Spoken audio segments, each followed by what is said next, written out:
Catherine Lune-Rollet, blogueuse, journaliste gastronomique, stratège médias sociaux, grosso modo. En fait, les blogueurs sont de plus en plus approchés par les relationnistes. C'est ce qu'on disait. Il y avait une des relationnistes qui travaille pour National qui était là, qui disait maintenant, ce qu'elle voyait la différence depuis 2 ans, c'est qu'auparavant, les blogueurs étaient, on les invitait, mais pas automatiquement. Maintenant, les blogueurs sont considérés comme des médias à temps, en fait, complet, comme des médias traditionnels. Donc, elle dit, moi, quand j'invite un journaliste, j'invite un blogueur de la même façon que j'invite un journaliste.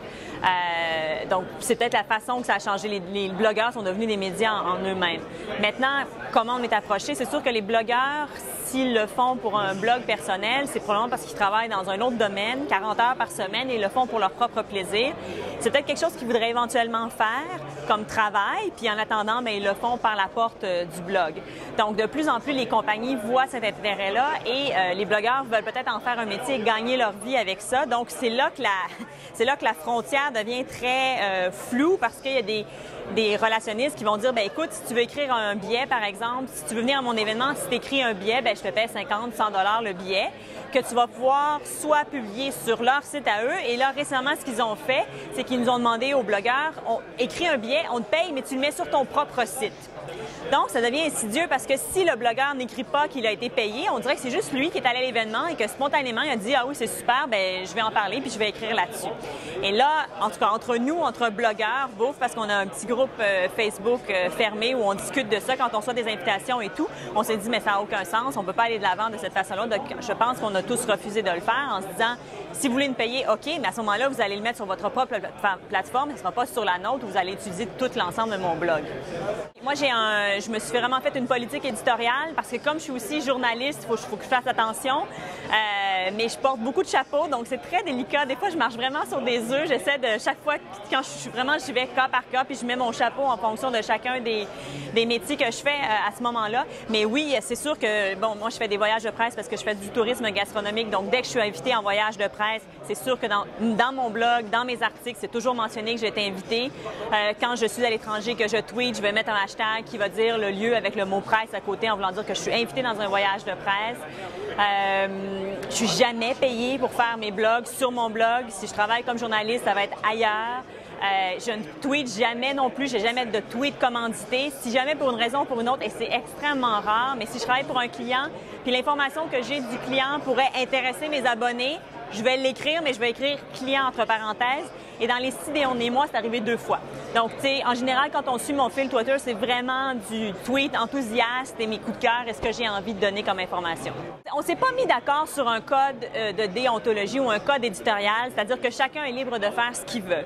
On discute ensemble. C'est-à-dire que quand on reçoit une invitation, des fois, on va dire « On a reçu, qu'est-ce que tu en penses, etc. » ou « Cette invitation-là me tente ou me tente pas. » ou « Ça, c'est bien, quelle belle idée de l'avoir fait de cette façon-là. » Ensuite, chacun va bien faire ce qu'il en est, mais au moins, on a un endroit où ensemble, on peut discuter de ça parce que normalement, comme blogueur, tu es tout seul chez toi, puis ben, tu reçois un courriel d'un relationniste, qu'est-ce que je fais? Puis on apprend tous aussi là-dedans, là, donc c'est bien de pouvoir échanger là-dessus, puis voir avec les autres, puis d'aller vérifier nos idées, puis de dire, OK, comment ça fonctionne. Mais on n'est pas régi par un code. Moi, je pense que personnellement, on devrait avoir un code qui nous régit, une législation, comme ça se fait aux États-Unis maintenant, de la Federal Trade Commission, qui oblige les blogueurs à dire s'ils ont reçu un cadeau, s'ils ont reçu une invitation, n'importe quoi qui est matériel, et aussi s'ils ont été payés pour le faire. Moi, je pense que ça devrait être là.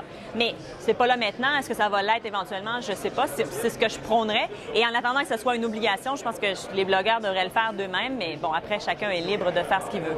Je vous dirais aussi que des fois, je pense qu'il y a des relationnistes qui font très mal leur travail parce qu'ils vont m'approcher. Par exemple, récemment, c'est arrivé, il y a quelqu'un qui m'a approché pour que je parle d'un produit alors que je suis payée dans la vie pour parler de son concurrent. Donc, c'est sûr que j'irai pas sur mon blog pendant que je suis sous contrat avec quelqu'un en parler. Je pourrais. J'ai la marge de manœuvre pour le faire. J'ai pas signé d'entente d'exclusivité avec personne, mais par respect des choses, j'irai pas le faire. Donc là, j'ai répondu à la relationniste en disant, ben, tu sais, fais mieux tes recherches, ma grande, parce que je peux pas, tu sais, t'as beau me donner le meilleur cadeau du monde, je l'utiliserai pas. Donc, c'était pour ça.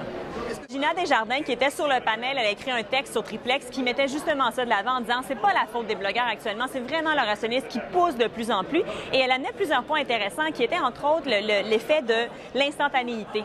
C'est-à-dire que maintenant, avec les blogueurs, quand ils sont invités à un événement, tout de suite il y a des tweets, tout de suite il y a une répercussion. Donc pour les clients qui sont donc engagés, qui engagent les firmes de relationnistes, ben ça leur donne une visibilité tout de suite, puis quasiment ça leur donne plus envie maintenant de faire affaire avec les blogueurs que des médias traditionnels. Parce que le média traditionnel, traditionnel, des fois, il peut prendre 6 mois avant de parler de ton produit parce que ça tombe pas maintenant puis il va l'utiliser ailleurs. Alors que sinon, quand il fait un événement puis il y a des blogueurs qui viennent, ça va être instantané. Donc, et là, ils s'attendent aussi même avec les blogueurs d'avoir cette instantanéité-là puis qui arrivera pas nécessairement. Donc, effectivement, c'est en train de changer la donne. Puis elle me disait même que ça venait changer, qu'il y avait des relationnistes qui préféraient faire affaire avec les blogueurs parce qu'il y avait un impact plus rapide qu'avec des journalistes. Tu sais, c'est le monde à l'envers.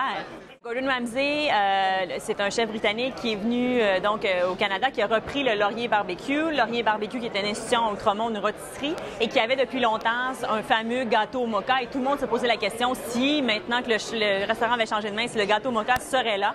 Donc, évidemment, quand j'étais là-bas, j'ai vu que le gâteau moka était là, ben oui, je l'ai tweeté, oui, je l'ai mis de l'avant, parce que ça devient, à ce moment-là, selon mon chapeau que je mets de journaliste, ça devient presque de l'information publique, plus que de la promo de relations publiques, parce qu'il y avait un enjeu, entre guillemets, qui était là. Mais effectivement, c'est délicat. Après ça, tu sais, les gens disent « Ah, ça n'a aucun sens quand les blogueurs sont dans un événement, on fait juste entendre parler de ça sur Twitter, etc. » Tu sais, moi, je pourrais dire la même chose de ce qui se passe avec le tweetage à la télé. Tu sais, quand tout le monde en parle le dimanche soir, là, essaie de trouver autre chose d'intéressant sur Twitter que tout le monde en parle. Il n'y en a pas. Tu sais, je veux dire, moi aussi, des fois, ça m'énerve. Je suis comme « OK, ça me tente pas d'aller écouter tout le monde en parle ce soir. Je peux-tu avoir d'autres informations? » Donc, tu sais, à la limite, tu es aussi victime de ton propre compte Twitter et c'est à toi d'aller chercher d'autres abonnés si tu es tanné où tu bloques le mot-clic ou en tout cas, tu t'arranges. Mais bon, voilà. D'accord, merci beaucoup. Merci.